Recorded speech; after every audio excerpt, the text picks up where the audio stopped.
I now request the Honorable Special Assistant to the Prime Minister for Petroleum, Mr. Nadeem Babar, to share his valuable insight with our participants.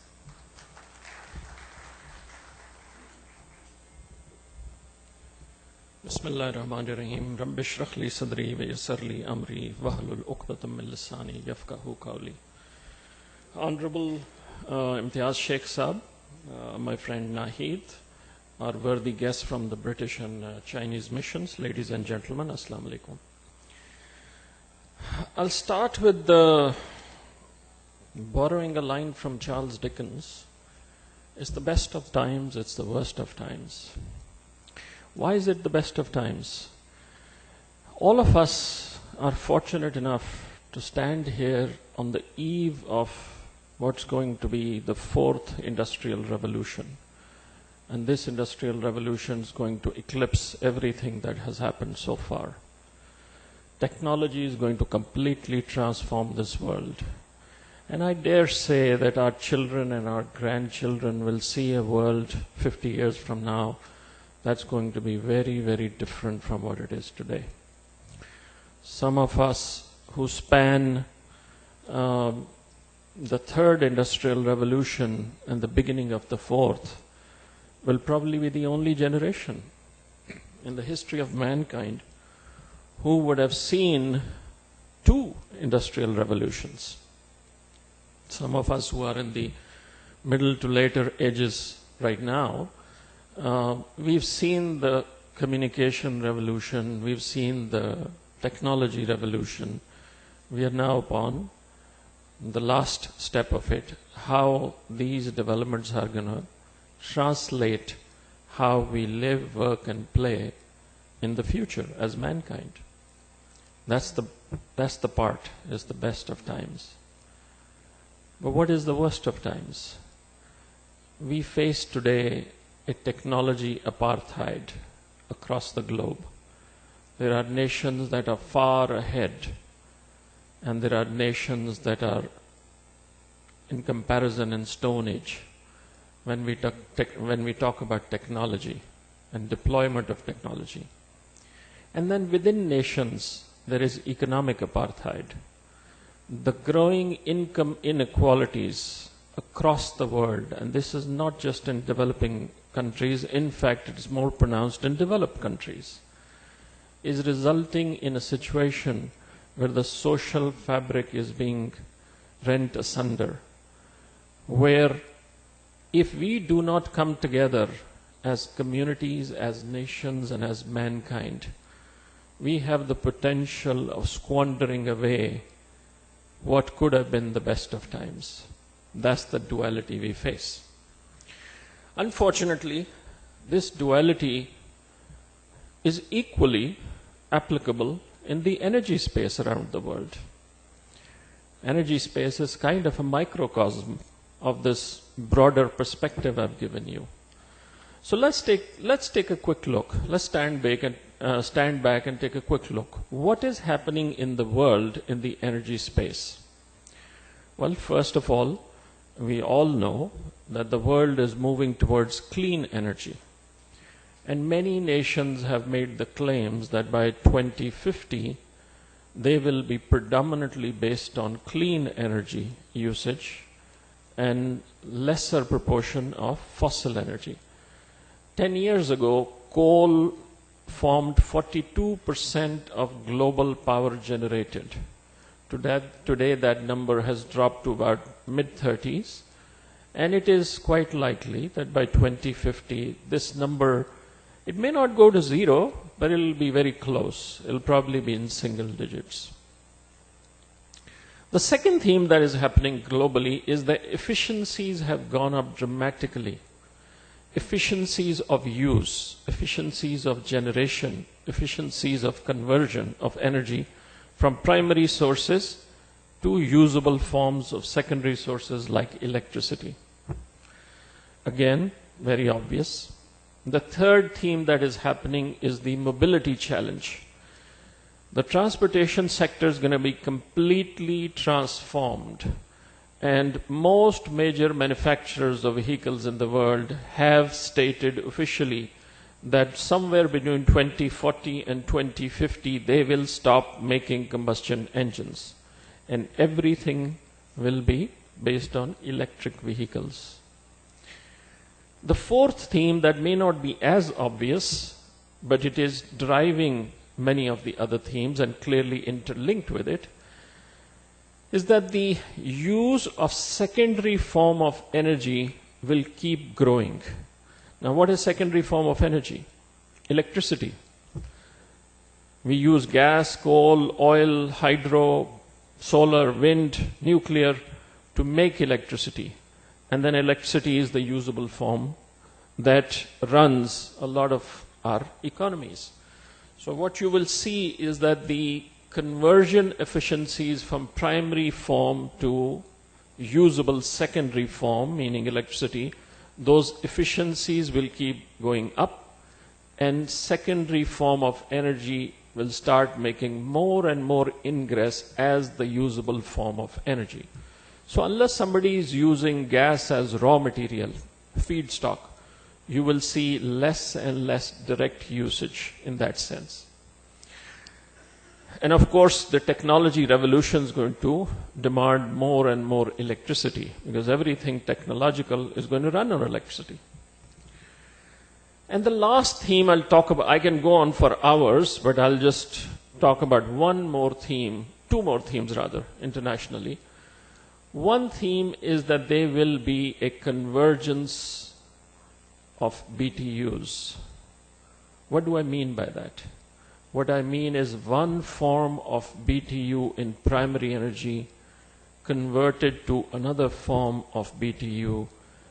They will start converging to a point that technologies will be developed that will make those BTUs interchangeable, and the costs will start converging. So if you don't want to use one form of primary energy, for whatever the reasons may be, environmental or otherwise, you convert it into another form and then use it. And the costs will start, the band will start narrowing. The last thing I'll talk about is that today, about 45 to 50% of the world's electricity consumed has transformed from being a monopoly or controlled service to a traded commodity. Let me repeat that. More than 45 to 50% electricity sold in the world today structurally is sold as a commodity rather than a monopoly service. And this number will keep growing. Hardly 50 years ago, 100% of electricity sold in the world was a service, a monopoly service. And within 50 years, roughly half of that has been commoditized. This is what's happening in the world. Now let's look at what's happening in Pakistan. Again, is that duality. It's the best of times, it's the worst of times. All our energy companies operating in Pakistan, and frankly most of our energy structures, are state controlled or with massive state intervention, either in the form of concession agreements, long-term contracts, costs decided by the state, everything really in the form of a monopoly or a controlled service. Whether it is power generated by government-owned plants or generated by a private party contracted to the government under a long-term fixed agreement is the same. Whether it is Pakistan state oil bringing oil from abroad or whether it is private companies bringing oil from abroad, the pricing structures are all controlled by the government. Whether it is refineries operating with local crude or externally imported crude, all controlled in terms of pricing structures by the state. Whether it is gas produced locally or whether it is LNG imported, all structured and controlled directly or indirectly by the state. And same holds true for LPG. the last segment in the energy space. Coal had not been a major component in our energy landscape until a few years ago. But since the opening up of coal sector through Thar, once again, the use of Thar coal is in the same controlled structure. The coal extracted there goes into power plants. The power plants have long-term fixed contracts priced by a regulator controlled by the government. Our efficiencies of usage of energy, despite the fact that we are a major net importer, $16 billion is what Sheikh Saab said. Yes, that's correct. $16 billion is our import bill for hydrocarbons. That's almost 40% of our total imports. But despite being severely energy deficient, we are the worst offenders in having the most inefficient use and having no regard for conservation measures. Can we really afford that? Let's look at other themes. I talked about commoditization of service. Are we really doing anything to convert this ossified, straight controlled structure for everything in energy into a more market-oriented structure? I don't think so. We talk a lot about it. We've been talking about it for 25 years, but have we really done anything? I don't think so. I can go on and on and on. Yes, we've just, after a concerted effort, we've just launched a new EV policy, and we hope very much that it'll start making a dent, but we're a long way away from making it happen in real sense, where that's really where we're going. And the biggest offense is, frankly, that while we have a lot of local energy resources, we remain dependent on imported energy, by and large. What have we done about it? Not really much in the past. Once again, as I said, the duality. Where is the world going and where do we stand as a nation today in the energy space? We continue with the ossified, state-controlled monopoly structures, which promotes inefficiency, which results in higher cost for the consumer, and we really don't want to do anything about it. If we do not change this behavior, this economic apartheid and this technology apartheid will not only continue, it will intensify. So what do I, or federal government, or provincial government of Sindh, or any other provincial government, should be doing as a policymaker to deal with these things? What are those factors that we must look at and we must rectify if we are to move in lockstep with the League of Nations to provide for our citizens what is their right, to make our citizenry move along and get the fruits of the technology revolution and at least get closer to getting the benefits of the best of times that I talked about at the start. So let me quickly list 5 or 6 things for you.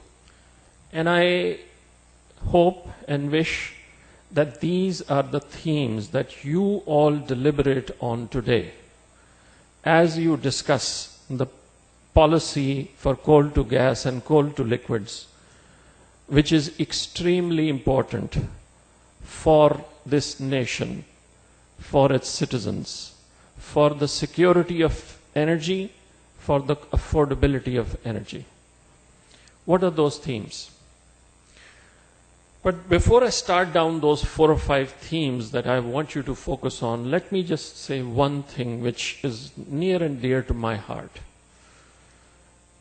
We in Islamabad for the last 1.5 to 2 years have made a conscious and firm decision that we are not going to make any energy policy, any national energy policy, without full consultation with all stakeholders. Unlike the past, where policies were made in ivory towers, and there are many good documents that are serving as doorstops in Islamabad with no use beyond that.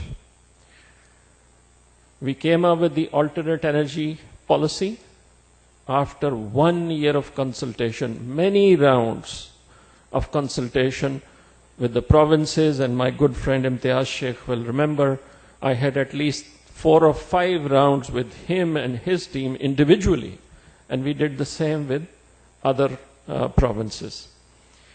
We went through the same process when we were talking about LPG policy, and after again almost a year of discussion, we are near concluding that. We've gone through the same process on the refining sector. Some of my colleagues from the refining sector are here. They'll remember that we engaged with them last January, and we had a bit of a break because of COVID, but once again we now have an agreed refining policy that we will be unveiling very soon. So let me say that we are very clear in our minds that the policy that we are making in Islamabad are not for the Islamabad capital territory. They're for the country. And if they are for the country, it is incumbent upon us to have full stakeholder consultation, provincial as well as industry. But I would hope and request that in addition to the province, the industry responds the same way. Please get out of this mindset of having multiple layers of protections and guarantees and whatnot from the state.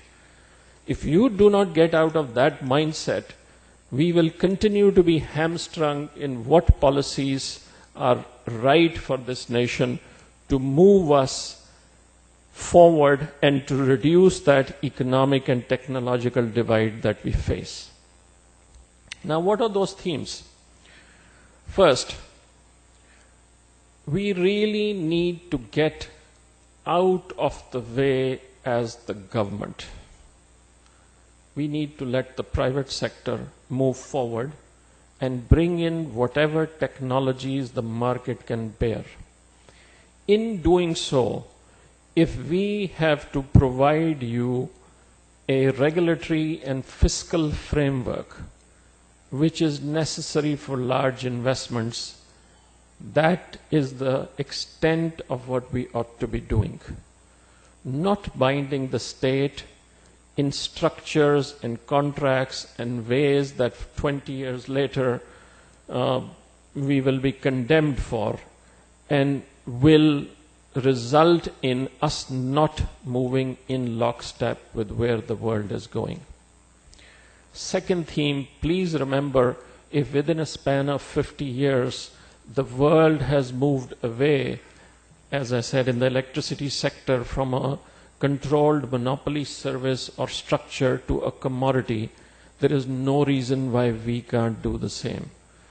We have to do the same across the energy chain. We have to commoditize energy. And when we commoditize energy, competition and technology will bring the costs down. If we keep resisting that, we will continue to pay for inefficiencies as citizens of this country.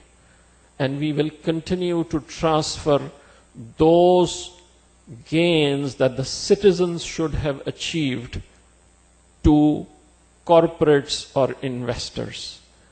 That is not the right thing for the future of this country. We are not a very rich country that we can afford to pay twice what we could pay through opening up the sector. Let us also remember, we have been advertently or inadvertently blessed with a carbon baseline that is very low today. We produce roughly a ton per capita per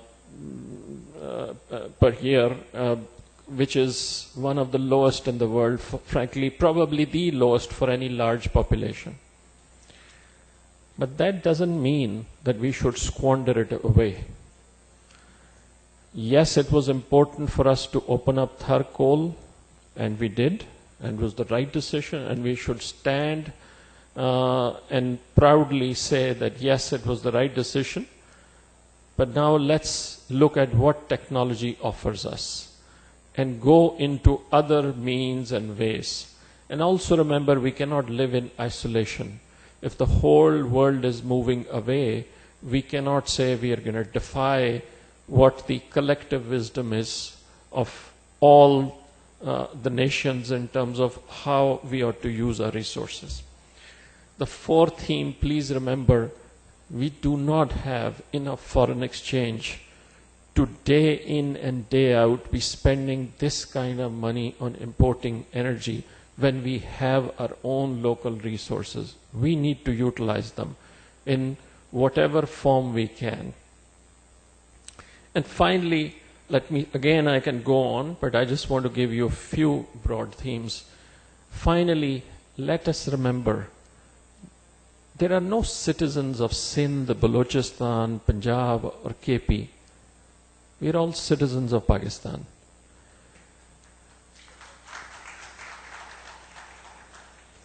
So whatever we do, it is not in economic matters, politics aside, in economic matters, whatever we do in the way of development, regardless of what province it is done in, it will benefit the nation. It will improve our lot. And what we have to do is strike a balance.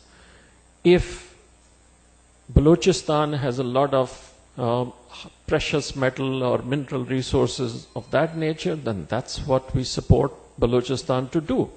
If Sindh has a lot of coal reserves, then that is what we support Sindh to do as federal government. If KP has hydro resources, that's what we do to support them. If Pakistan has water and agricultural resources, that's what we do.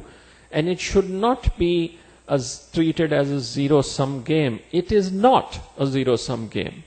The federal government's role has to be to provide a balanced and fair fiscal and regulatory structure which allows development of whatever the natural resources or economic advantages, comparative advantages are for each of the provinces. Because as the province improves, Pakistan improves. So as we go through these consultations, my recommendation to you is please keep these 5 or 6 principles in mind. And I promise you that after the consultation we have today, we will continue to have more consultations over the coming few months and come up with a policy that will be open, transparent, visible to all, and people will know that they had a chance to give their input, and we arrived at something that may not be 100% to the liking of a particular stakeholder, but it will be collectively the best structure and document that we can all come up with. And I'll conclude by saying that in doing so, we have to remember that the policy making is the domain of the governments, whether it is federal government or whether it is the provincial government. But once the policy is made, the true, transparent and level playing field implementation of that policy has to be done by the regulator. And the regulator's role becomes extremely critical and important, and it is therefore incumbent upon us to at least have some feedback from the regulator during the policy making process. And I'm encouraged to see that our worthy member from Ogra, Mr. Arif, who's a member gas, he's here today. And once this, as they say, lawmaking is a dirty business like making sausages, once this consultation process where there will be a lot of yelling and shouting and claims of disenfranchisement, once this is over and a document is put together and we go through promulgation of that policy, then let us all stand behind that policy as a policy that is for the nation, and let the regulator implement that policy with that true spirit. It is incumbent upon all of us as individuals, as corporates, as investors, as policymakers, and as other stakeholders like multilaterals and all, if we do not change our mindset, and if we do not realize that we have to move our policy structures and our business structures with times and open them up, this economic apartheid and technology apartheid will continue to grow. And frankly, we may find ourselves completely isolated in 2 or 3 decades, when we all may be dead and gone, but our children are facing a situation where they are living in a nation that is comparatively in stone ages compared to the modern nations of the world. Thank you very much.